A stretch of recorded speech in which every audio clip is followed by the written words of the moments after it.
Hey, welcome back to the Disney Plus Everyday Challenge, and today we have A Kid in King Arthur's Court. This is a 1995 film. For some reason, I thought it was older, like, like at least a decade older. Yeah, 1995. It's an hour and a half long, so I think it was a feature. It feels like it's a Disney Channel movie, but it was a Trimark released through Disney, and yeah, so it was. I think it was officially released in theaters. Um, to get right to the point, it's not great. It's not good. But it has some really notable things in it. Not the least of which is the presence of James Bond. Yeah, Daniel Craig plays a young knight who helps to train our young guy here, who's the kid in King Arthur's court. Here he is with King Arthur, an older King Arthur. This takes place supposedly many years into King Arthur's reign. We have the Disney trope of the dead parent. In this case, Guinevere has already passed away and left behind two daughters with King Arthur. Both of which are pretty much teenagers, and one who kind of Katie, who falls for our hero here, and the other one is an older daughter played by Kate Winslet. Yeah, Kate Winslet. By the way, if you realize this is in 1985, this is 2 years before she became a mega super household name in Titanic in 1997. So yeah, this this is, and she plays a pretty important role in the film. I'll say that she's you don't know whether she's gonna align with the bad guys or the good guys. So she's probably one of my favorite parts of the film, and also just seeing Daniel Craig with bangs, like a sort of a mop top kind of thing going there, not suave and sophisticated dry martini at all. He's tough, and he's good at jousting and things like that, but and he's secretly in a romance with Kate Winslet's character. But yeah, it's fun just to watch them and their early careers just interact with each other. But overall, the dialogue is kind of rough. I mean, they take every opportunity. As soon as, well, let's start from the beginning. Sorry, let's start from the beginning. The kid, already forgotten his name. Doesn't matter. Maybe it was Ryan. I have no idea. It starts out with him playing baseball. Well, starts out with Merlin casting a spell from the dead. By the way, he's dead already, but he's still technically alive. He's casting a spell. He's casting a spell where he needs to summon a knight from space and time to save Camelot. Because at this point, King Arthur has just gotten old and careless, and people are working underneath him who are looking to topple him, and he really is not the king he used to be. So anyway, he casts a spell, and across time and space, it happens to run across this one kid playing for the Knights baseball team, like a high school baseball team, okay? But apparently, despite having having to go through training, having practice, having been, you have to qualify for the team, I would think. You have to go through a rigorous, vetting process in most cases. They don't just let anybody on the team. They usually have to pass certain tests. This kid gets up to bat, and it's like he's never seen a baseball before. He acts terrified, and he's just like, oh my god, I don't know if I can swing. And like the coach has to explain to him what's involved in batting. I'm like, I'm no sports nut myself, but I know how to swing a baseball bat. I know how to hit a ball, okay? I haven't done it in a good number of decades, but I know how to do it. I don't care if you're 16 or whatever.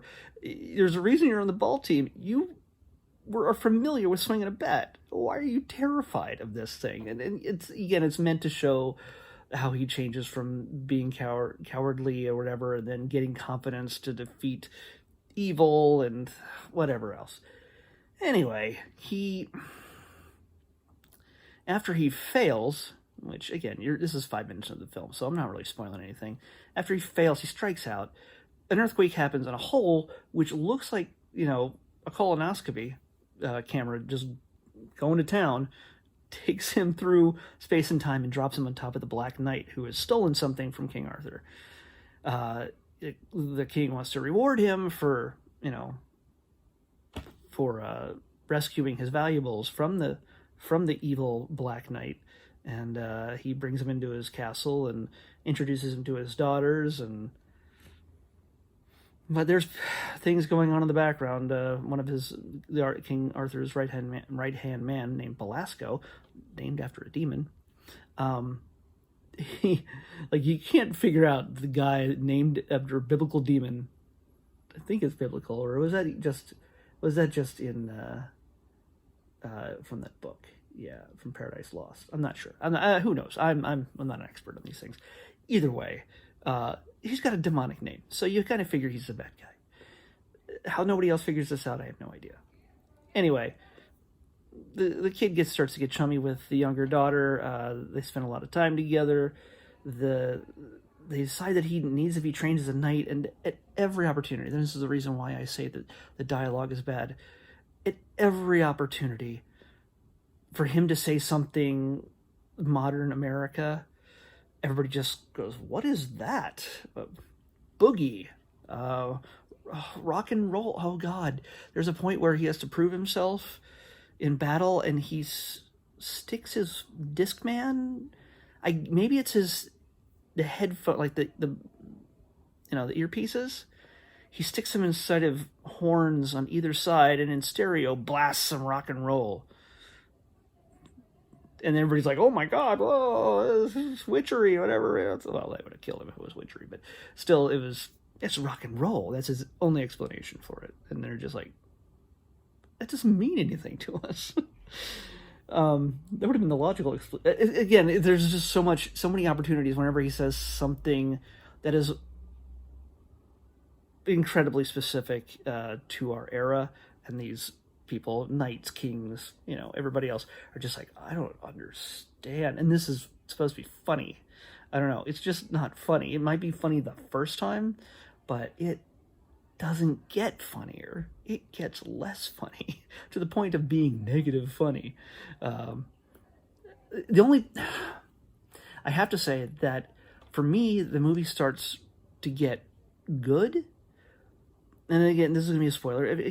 I know that this might be a childhood favorite for a number of people growing up, and just probably loved the heck out of this thing. And I understand that. But for me, I was a bit older than a kid when this came out, and that's probably why I never saw it. But yeah, this is 2 years after Jurassic Park, okay? I realized Disney at the time may have not had a live-action special effects budget. They were now fully invested in animation at this point, once again, after a big drought of that. But holy cow, the special effects, just making a baseball fly through the air after somebody hits it, it looks horrible. Again, by today's standards. By back then, maybe you might not have noticed it, but by today's standards, I can do a better job shooting and editing on my phone. That's a given today. It's really not an insult, because it's just, you got to work with what you had at the time. But holy cow, these special effects in this, people falling out of windows, or an axe flying through a window or out of a window. There's just some really silly stuff. It's just bad. And it's just, the special effects are just not good. Sorry, guys. Sorry. But yeah, for me, the time when the movie actually started getting interesting to me, was when apparently one of King Arthur's daughters is claimed to have been killed, which they know that's not the case. So I'll call him Ryan. I can't remember his name. Ryan. That shows how much I invested. I'm not even going to open up IMDb to find out. But the point is that he finds King Arthur, and they team up to try to find the truth. And the king is completely oblivious to how his the peasants and how the people of Camelot look at him. They hate him because they're poor and they're hungry and they're sick, and he's rich beyond belief, and he does nothing for them. And so they have to disguise themselves to get out of the castle, and he gets to see what life is like as a peasant. And I kind of, the interaction between the two of them, the whole little buddy escapade as the king starts to get used to his peasant status and people not giving a crap as to who he was and not treating him like royalty, was actually really well done. The actor who plays King Arthur is great. I can't remember his name offhand, but he's old school, so he's been around. It's just that all those weird little interactions where the kid has to do something that's modern day, or say something that's modern day, and modern day 1995, and everybody just acting confused every 5 minutes. It just got tiresome really quick. There's a point where he had the local blacksmith make him new blades, new roller blades. And then he had him make a bicycle for two. so he could take the girl on a picnic. So they could both hop on a bike together. So, yeah. Again, King Arthur isn't real history or anything else. Yes, it's fantasy. It's meant to be. It's not to be taken too seriously because it's a fish out of water story. Yes, it's kind of showing how to, face down evil when it matters, when it's important, and it's a cool little lesson to learn, but it's not really well executed in this, at least in my eyes. Maybe you have a big spot in your heart for this movie, and I understand that. I have my share of bad films that I absolutely love, and that's okay. So, just had to put that out there. If you want to see Daniel Craig in a mop top hairdo with bangs and Kate Winslet pre-super fame, this is a movie for you. But I don't recommend it on any technological or storytelling method. And oh, by the way, not without spoiling anything, the very end where things work out, certain things happen that are not explained, and maybe it doesn't matter, but to me it kind of matters. Like, how is this even possible? How did this even happen? Why did it happen? No, I can't even say anything else. It's just bad. It's just, I want a story to tell that. And again, had there been a sequel, if there was there a sequel? There probably wasn't a sequel, but if there was, I was saying this is what the sequel would be. And guess what? They pretty much teased a sequel at the end of this movie. Yeah. But even so, it was just to give a happy ending, and it felt like such a Hollywood groupthink team effort. Let's just throw this in at the end of the film because it tracks better with audiences. No. Anyway, yeah, it feels shopped. Let's just say. Let's pick tomorrow's. 517.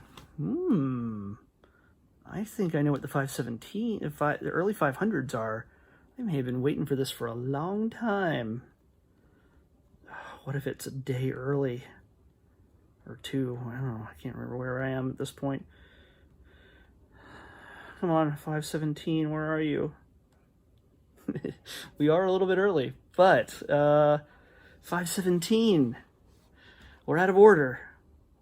Because we've already done episode 5 a few months back. Today we have Star Wars episode 2, Attack of the Clones, 517. So yeah, we're doing some Star Wars. It came out this past week, 20s, not even 2015, not even 50, a little 17 years ago, 17, 18 years ago, 2002. Jeez, 18 years ago. Holy crap. All right. I'm excited. I finally got a Star Wars one for the first time in a long time. Star Wars Attack of the Clones, Episode 2. Let's go watch it. I'll see you back here tomorrow and we'll talk about it. I love Star Wars, but will I give it a merciful review? We'll see.